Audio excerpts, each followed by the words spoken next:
네, 반갑습니다. 청렴교육 전문강사 이건철입니다. 오늘은 시민을 위한 청탁금지법 강좌라는 제목으로 한번 소개해 드리겠습니다. 보통 청탁금지법 그러면 공직자들만 알면 된다 생각하시는데 그게 아닙니다. 공직자와 일반 시민 사이의 관계 필요한 게 있지요. 그래서 일반 시민이 알아야 할 그런 부분 간략히 소개해 드리도록 하겠습니다. 제가 좀 보시다시피 공부가 잡학입니다. 그래서 청탁금지법도 좀 제 전공, 현재 전공과 관계되는 인문학과 연결해서 그렇게 강의하는 스타일입니다. 근데 이번 시간은 시간 관계상 가능하면 청탁금지법 핵심 부분만 간략히 소개해 드리도록 하겠습니다. 들어가기 전에 퀴즈 하나. 약칭인 청탁금지법의 정식 명칭은 한때 김영란법 그랬죠. 그는 청탁금지법을 처음 국민권익위원 위원장이셨던 김영란 그분이 처음 발의했습니다. 그래서 한참 동안 처음 청탁금지법 통과된 이후에 김영란법 그런데 지금은 잘 안 그러죠. 청탁금지법 약칭입니다. 정식 명칭. 예. 1. 청탁금지 및 금품수수의 금지에 관한 법률. 2. 부정청탁금지 및 금품수수의 금지에 관한 법률. 3. 청탁 및 금품 등 수수의 금지에 관한 법률. 4. 부정청탁 및 금품 등 수수의 금지에 관한 법률. 다 그게 그거 같죠? 자, 한번 찍어 보시죠. 하나, 둘, 셋. 정답은 4번입니다. 부정청탁 및 금품 등 수수의 금지에 관한 법률.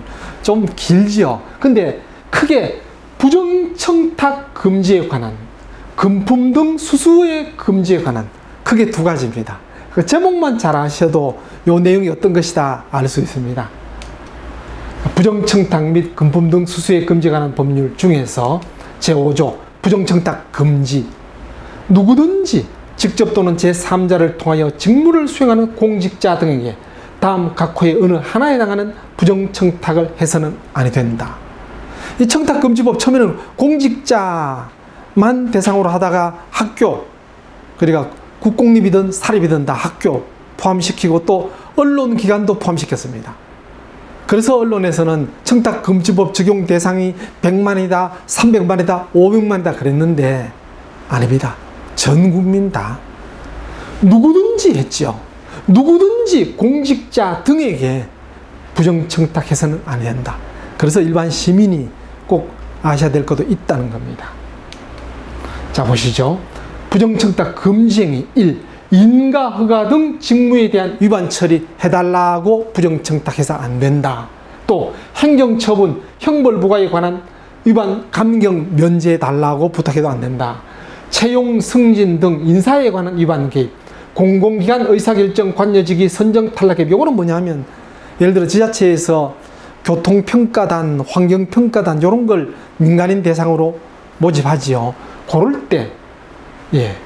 그 다음 또 공공기관 주관, 수상, 포상 등 선정 탈락의 개입, 또 입찰, 경매 등에 관한 직무상 비밀 누설, 또 특정인 계약 당사자 선정 탈락의 개입, 또 보조금 등의 배정 지원 투자 등의 개입, 공공기관의 재화 및 용역 비정상적 거래, 또 학교 입학 성적 수행 평가 등 업무 위반 처리 조작, 징병검사 등 병력 관련 업무 위반 처리, 공공기관이 실시하는 각종 평가 판정 업무 위반 개입, 행정지도 단속 등 대상 선정 배제, 위법사항 묵인, 사건의 수사 재판 등 업무 위반 처리. 이렇게 14가지인데 저 복잡한 걸 어째 외우란 말이냐? 외우실 필요 없습니다. 물론 꼭 뭐 외우실 필요까지 아니라도 아셔야 될 분들은 공직자들이고 일반 시민 입장에서는 요게 정확히 잘 몰라도 14가지 대상 직무에 대해서 법령을 위반하게 하거나 지휘 권한 남용하게 해서 공직자 보고 들어달라고 부탁할 때 요게 부정청탁입니다. 공직자는 상식적으로 아 이거 들어주면 법령 위반이다, 이거 들어주면 지휘 권한 남용이다 아십니다. 그런데도 그걸 꼭 들어달라, 그런 경우가 부정청탁입니다. 자, 그러면 부정청탁 했을 때 제재, 어떤 제재가 있는지 한번 보시죠. 당사자가 직접 공직자한테 청탁했다. 이럴 때 일반인 경우는 제재 없습니다. 누구든지 부정청탁 하지 말라는 데 있지만은 했을 때 제재의 규정은 청탁금지법이 없습니다. 근데 공직자라면 공직자가 공직자한테 부정청탁했다. 이때는 징계 대상입니다. 또 거절해야 되는데 들어주면 2년 이하 징역 또는 2천만 원 이하 벌금이라는 형사처벌입니다. 자, 근데 요게 직접이라면, 그다음 직접이 아니고 당사자가 제3자 통해했다. 요럴 때는 다릅니다. 일반인이 직접 했을 때는 제재 규정 없는데 제3자 통해했을 때는 일반인이라도 1천만 원 이하 과태료입니다. 또 제3자 일반인일 때 2천만 원 이하 과태료. 물론 거절해야 되는데 들어주면 공직자 똑같이 2년 이하 징역 또는 2천만 원 이하 벌금이라는 형사처벌입니다. 자, 근데 제3자가 일반인이 아니고 공직자라면 3천만 원 이하 과태료입니다. 예. 직접은 그래도 일반인은 제재 없지만 제3자 통해했을 때는 이렇게 과태료가 있다는 것은, 그렇죠? 제3자 쉽게 말씀드려서 브로커라 보면 되죠. 브로커를 썼다. 예. 그렇죠. 직접 하는 것과 다르죠. 그래서 제재가 있습니다. 자, 하나 예를 들어 보겠습니다. 이거 일반인들이 참 청탁금지법 위반하기 쉬운 내용입니다. 감기 걸린 환자 A, A가 일반인이라고 봅시다. 일반 시민. A는 한국대학병원 간호사인 친동생 B씨에게 입원을 빨리 할 수 있도록 도와달라고 했고, 이에 B씨는 바로 환자 관리하는 원무과 직원 C씨에게 부탁해서 해결했다면 이들이 받게 되는 청탁금지법상의 제재로 맞는 것은 주로 이런 게 있죠. 환자 A가 일반 시민인데 대학병원에 입원하려 했더니 병실이 없다. 그런 경우 있잖아요. 근데 그 대학병원에 내 친여동생이 간호사가 있다. 부탁합니다. 그럼 간호사는 바로 병실 담당하는 원무과 직원한테 부탁해서 순서 어겼어. 빨리 입원했다. 이랬을 때. 자, 환자 A씨는 1천만 원 이하 과태료. 2. 간호사 B씨는 2천만 원 이하 과태료. 3. 원무과 직원 C씨는 3천만 원 이하 과태료. 4. 환자 A씨는 친동생에게 부탁했으므로 제재 없음. 자, 요 중에서 예, 한번 찍어보시죠. 하나, 둘, 셋. 정답은 1번입니다. 환자가 원무과 직원한테 가서 직접 가서 빨리 좀 입원하게 해달라. 나 지금 보기 보다가 심각하다. 그러면 제재는 없습니다. 근데 친동생이라도 제3자죠. 친동생한테 부탁해서 했다. 그래서 1천만 원 이하 과태료입니다. 자, 그러면 친동생은 간호사 B씨는 공직자라서 제3자인 오빠를 위해 부정청탁했기 때문에 3천만 원입니다. 대학병원이 만약 사립대학이면 어쩌냐? 사립대학이든 국립대학이든 청탁금지법상 다 공직자 등 다 포함됩니다. 그렇죠? 공직자, 학교, 언론기관 다 포함됩니다. 그래서 거기 근무하는 사람, 공직자에 속하기 때문에 3천만 원 이하 과태료입니다. 그게 아니고 만약 그 대학병원에 알고 있는 간호사 말고 다른 어떤 사람이 친구 원무과 직원한테 이야기했다. 그 다른 어떤 사람이 일반인 같으면 2천만 원. 그러나 거기 근무하는 사람이라서 3천만 원입니다. 또 원무과 직원 C씨는 거절해야 되는데 들어줬죠. 들어줬기 때문에 2년 이하 징역 또는 2천만 원 이하 벌금. 그렇죠. 요런 거 일반 시민들도 충분히 실수할 수 있는 부분입니다. 꼭 아셔야 되는 내용입니다. 자, 부정청탁 금지 중에서 예외 조항입니다. 제1항에서 불구하고 1항 14가지 부정청탁 행위 그거 이외에 어느 하나에 해당하는 경우에는 이 법을 적용하지 아니한다. 어떤 거냐면요. 법령 기준에 정한 절차, 방법에 따른 특정 행위 요구. 그렇죠. 법대로 하면 괜찮죠. 앞에도 말씀드린 것처럼 14가지 불법적으로 또는 권한, 지위, 남용하게 해서 그렇게 해달라. 그게 부정청탁이지 법대로 한 건 당연히 괜찮습니다. 둘째로 공개적으로 공직자 등에게 특정 행위 요구하는 거. 시청 앞에서 1인 시위한다. 괜찮습니다. 1인 시위하면서 우리 시청에서 우리 집 앞에 그린벨트 지나간다. 그래서 땅값 사다. 그린벨트 해제해달라.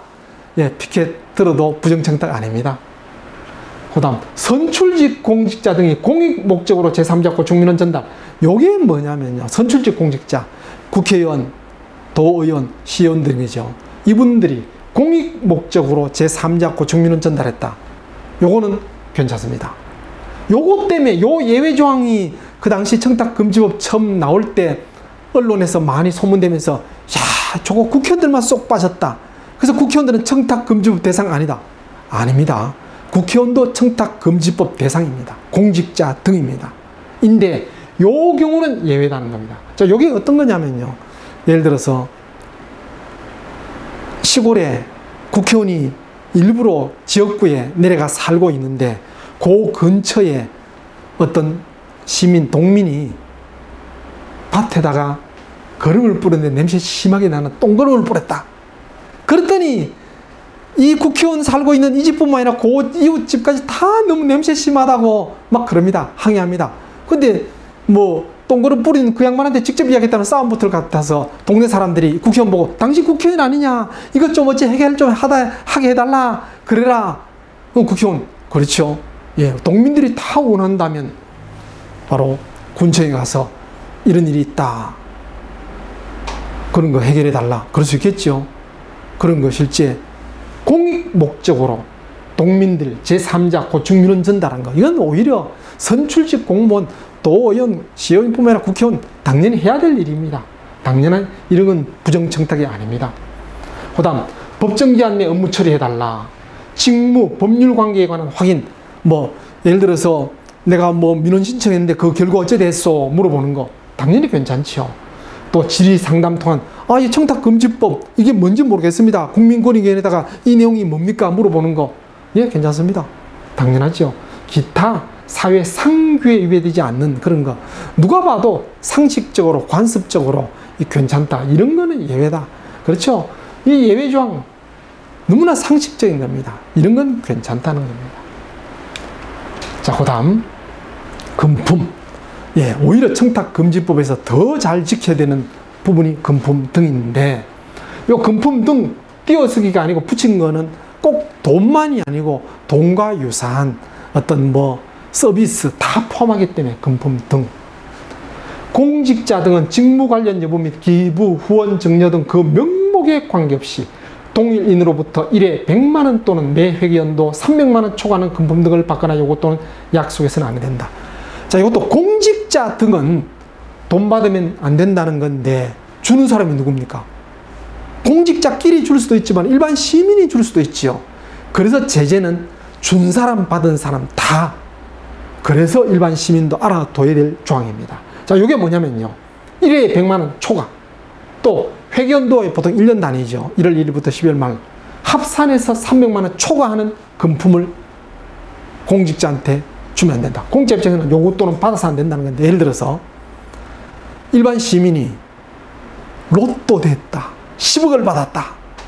그래서 친한 친구 공직자가 있다. 그럼 공직자, 야, 너 월급 뭐 따박따박 따지만은 그렇지, 그거 월급 타서 요즘 참 집 하나 사기 힘들잖아. 네, 10억 됐다. 나 그러다 차라리 나 집 있는데 그거다 10억까지 됐다. 너 집 사는데 보태라. 1억을 줬다. 친구라서 준다. 자, 이거 받으면 청탁금지법 위반이겠습니까? 아니겠습니까? 위반입니다. 직무 관련 있든 없든 기부, 후원, 증여 관계없이 100만원 초과하는 거 받으면 안 된다는 겁니다. 이해가시죠?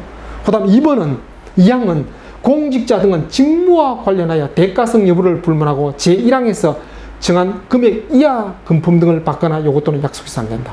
요거는 직무 관련 여부, 기부, 후원, 증여 여부 관계없이 100만원 초과하는 건 안 된다고. 2항은 100만원 이하일 경우는 직무 관련 있을 때는 받으면 안 되고 직무 관련 없을 때는 괜찮다, 그 얘기입니다.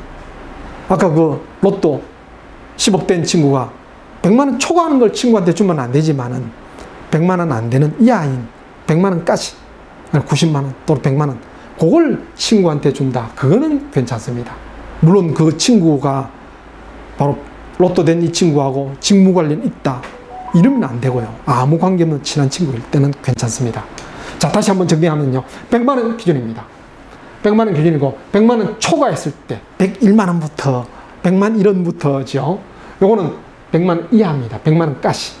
자, 대가성 여부 불문, 그 말은 뭐냐면 대가성이 있을 때는 금액 상관없이 청탁금지법이 아니고 형법의 뇌물죄가 됩니다.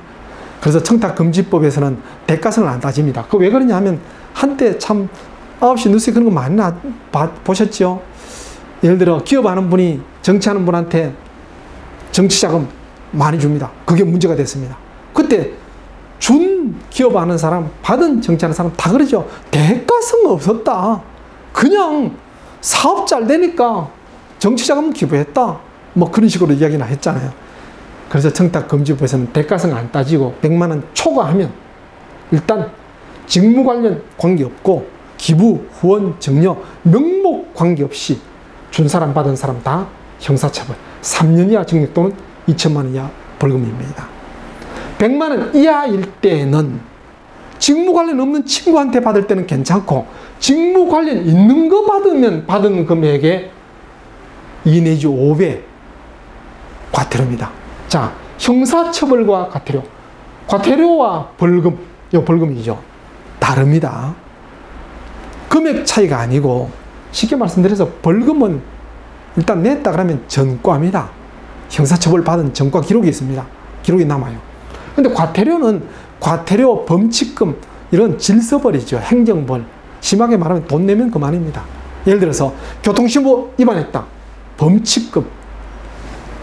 돈 내면 그만입니다. 음주단속에 걸렸다. 그건 벌금입니다. 전과 남습니다. 그렇게 보시면 되겠죠. 자, 금품수수 예외조항입니다. 제10조 외부 강의 등에 관한 사례 또는 다음 각호 어느 하나에 해당하는 금품 등의 경우에는 제1항 또는 제2항에서 수수를 금지하는 금품 등에 속하지 않는다. 이것도 금지조항이 자세히 나오는데 다시 말씀드리면 앞에 거는 100만 원 초과하는 거는 직무 관련 여부 관계없이 기부, 후원, 명목 관계없이 받으면 안 된다. 100만 원 이하일 때는 직무 관련 있는 거 받으면 안 된다. 라면 요거는 금액 관계없이 예외로 받아도 괜찮다. 그겁니다. 어떤 거냐면요. 공공기관 소속 파견 공직자한테 출장 가는 공직자한테 지급하는 거 그런 거. 또 상급 공직자 등이 위로 격려 포상 목적으로 하급 공직자한테 주는 거. 청탁금지법은 일반 시민이 공직자한테 또 하급 공직자가 상급 공직자한테 주는 걸 금합니다. 그 이유는 뇌물성이 있어서. 근데 상급 공직자가 하급 공직자한테 위로 격려 포상 목적으로 주는 건 금액 상관없이 괜찮습니다. 두 번째, 요게 시민들이 알아둬야 될 내용들입니다. 원활한 직무 수행 사회의 부조 목적으로 제공되는 음식물, 경조사비, 선물 등으로 대통령령으로 정하는 가액 범위 안의 금품 등. 청탁금지법 그러면 제일 많이 알려진 게 이거죠. 밥 먹을 때 얼마 이상 먹으면 안 된다. 선물 줄 때 얼마 이상 안 된다. 요게 그 내용입니다. 그 내용인데 이렇게 법에는 정해져 있고 자세한 금액은 대통령령으로 정하는데 한번 바뀌었죠. 그 금액은 조금 이따 다시 한번 설명드리겠습니다. 이건 중요한 거니까. 그 다음 사적 거래로 인한 채무이행 등 정당한 권한에 의한 거. 이것도 그냥 공직자들만 알면 됩니다. 공직자 자신도 사적인 거래. 뭐 공직자라도 친구한테 돈 빌려줬다 그러면 뭐 10억이든 100억이든 빌려줬다면 그 원금 받고 이자 받을 수 있는 권리 당연히 있죠. 그 다음 공직자 등의 친족이 제공하는 거. 예를 들어서 제가 일반 시민으로서 제 딸, 공무원인 딸한테 100만원짜리, 200만원짜리, 300만원짜리 명품 백을 하나 사줬다. 괜찮죠? 아빠가 사주는데. 아빠 아니라도 민법상 친족 범위에 속하는 사람, 이런 사람 괜찮습니다. 뭐 사촌 오빠가 스위스 놀러 갔다 오면서 명품 시계를 공짜한테 줬다. 괜찮습니다. 그래서 하나 보시면요. 축의금 낼 때 일반 시민들이라면 여기서 경조사비 기준에 따라야 됩니다. 근데 요 친족 범위에 속하는 사람들은 그래서 축의금 아무리 많이 내도 상관없습니다. 그 다음 공직자 등과 관련된 단체, 공직자가 어떤 단체에 속했을 때 거기 회비 내고 거기서 축의금이나 뭐 받는 거 괜찮다. 또 장기적으로 지속적으로 함께 근무하는 공직자가 어려운 처지 있을 때 십시일반 뭐 어때 도와주는 거 괜찮다. 이건 공직자들이 하시면 되는 거고요. 또 공직자 등의 직무와 관련된 공식적 행사, 뭐 지자체에서 축제한다 이럴 때 그야말로 참석자들한테 주는 선물 같은 거 통상적 일률적이라면 괜찮다. 이것도 공직자가 하시면 되는 거고요. 불특정 다수인에게 배포하는 기념품, 홍보용품, 경연 추첨 이것도 공직자들이 뭐 경품 됐다, 홍보용품 당첨됐다 괜찮습니다. 받으면. 자, 그 다음. 그 밖에 다른 법령 또는 사회 상규에 따라 허용되는 금품. 자, 요건 예를 들어서 일반 시민이 물건을 잊어버렸다. 그걸 공직자가 주었다. 예를 들어서 그게 이제 1000만원짜리다. 그랬을 때 이제 그걸 주어준 공무원 고마워서 일반 시민이 공무원한테 사례를 해야 되나 말아야 되느냐. 그 사례했다가는 예를 들어서 뭐 1000만원짜리 나한테는 돈으로 따질 수 없는 귀한 거다. 그래서 100만원, 200만원을 공직자한테 주고 싶다. 공직자 이거 받으면 되나 안 되나. 100만원 초과하는 거는 명목에 관계없이 안 된다 그랬지 않느냐. 아닙니다. 법에 나옵니다. 유실물법에 따라 주운 사람한테 사례금 5 내지 20%까지 주게 되어 있습니다. 그 법에 나와 있기 때문에 그 법에 따라 사례금 20% 줘도 괜찮습니다.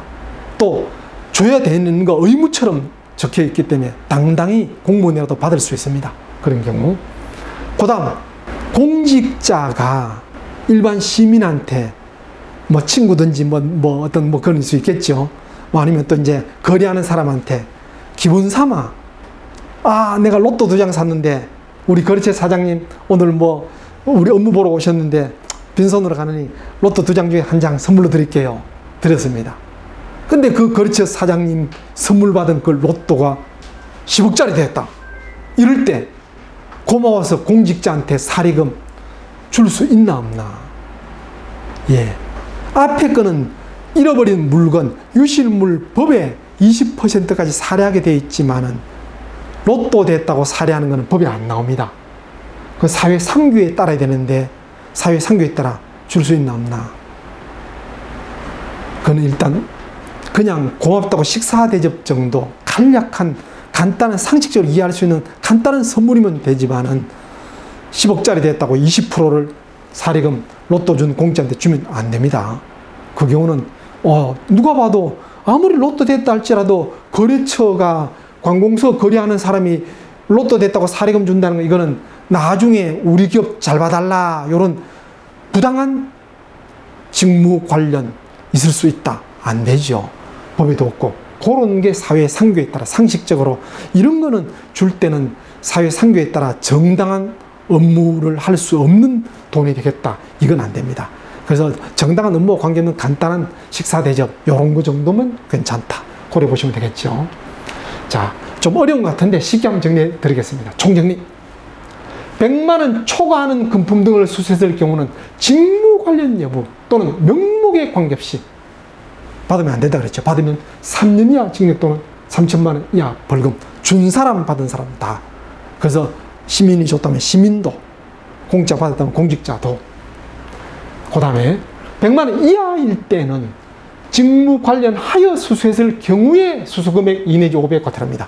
직무 관련 없을 때는 괜찮다 그랬죠. 그냥 친한 친구 사이다 괜찮은데 직무 관련 있을 때는 2 내지 500 과태료.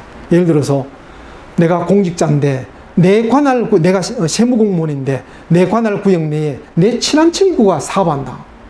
그 친구하고 매 월말 식사를 한다.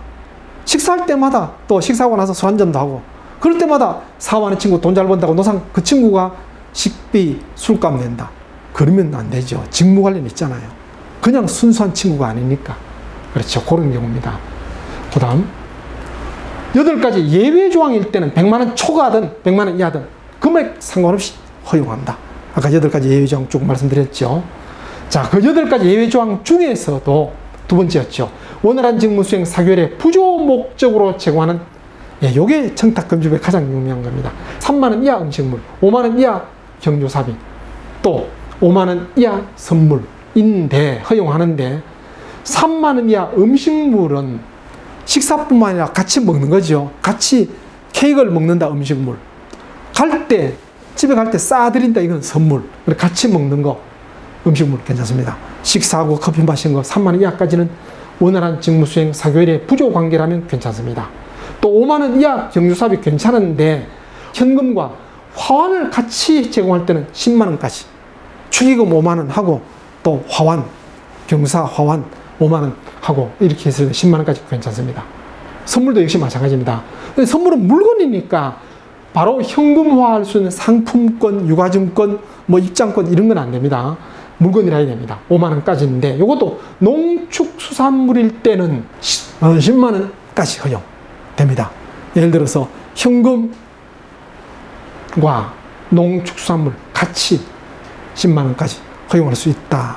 뭐 현금 5만 원 또는 과일 세트 5만 원 괜찮다. 몽땅 과일 세트 10만 원도 괜찮겠죠. 자, 그런 겁니다. 그래서 3, 5, 5 고려됩니다. 3 음식물, 5 경사비, 5 선물, 3, 5, 5. 자, 여기서 더 중요한 거. 직접적 이해관계에 있는 경우에는 일체 금품 수수 금지. 내 일반 시민 기업 하는데 내 관공서와 거래한다. 인쇄물 납품한다. 직접적 이해관계 있잖아요. 그러면 인쇄물 담당하는 그 공직자하고는 3만 원의 식사, 5만 원의 선물, 5만 원의 경사비도 안 됩니다. 일체 허용 안 됩니다. 직접적 이해관계가 있기 때문에. 거래관계라서. 자, 그러면 퀴즈 하나. 학생이 교탁 위에 올려놓은 음료수를 교수가 마셨다면 청탁금지법 위반이다. OX. 자, 하나, 둘, 셋. 정답은 위반입니다. 아, 무슨 야박하게 커피 한 잔 마시는 게 뭐 어때서 학생이 당연히 교수님 수고하신다고. 예. 교수와 학생 사이는 직접적 이해관계 있는 상시적 지도관계죠. 그래서 안 됩니다. 식사 같이 하면 교수가 돈 내는 게 맞지 학생은 식비를 내면 차라리 따로따로 먹든지 아니면 교수는 상급자니까 학생한테 사준 건 괜찮습니다. 근데 학생이 교수까지 식비 내는 거는 직접적 이해관계에 있을 때는 3만 원 이하라도 안 된다는 겁니다. 그래서 교수와 학생뿐만 아니고 학부모도 마찬가지입니다. 학부모가 우리의 담임한테 스승의 날이라고 3만 원 식사, 5만 원 이하 선물 안 됩니다. 직접적 이해관계 있을 때는 어떤 것도 안 된다. 꼭 알아두셔야 됩니다. 예, 정리하겠습니다. 시 하나 소개해드리겠습니다. 나나꽃 피어 조동아. 나나꽃 피어 풀밭이 달라지겠냐고 말하지 말아라. 내가 꽃피고 나도 꽃피면 결국 풀밭이 온통 꽃밭이 되는 것 아니겠느냐. 나나 물들어 산이 달라지겠냐고 말하지 말아라. 내가 물들고 나도 물들면 결국 온 산이 활활 타오르는 것 아니겠느냐. 나부터 실천하면 대한민국이 청렴으로 활활 타오르는 진정한 선진국이 될 것입니다. 이상 마치도록 하겠습니다. 고맙습니다.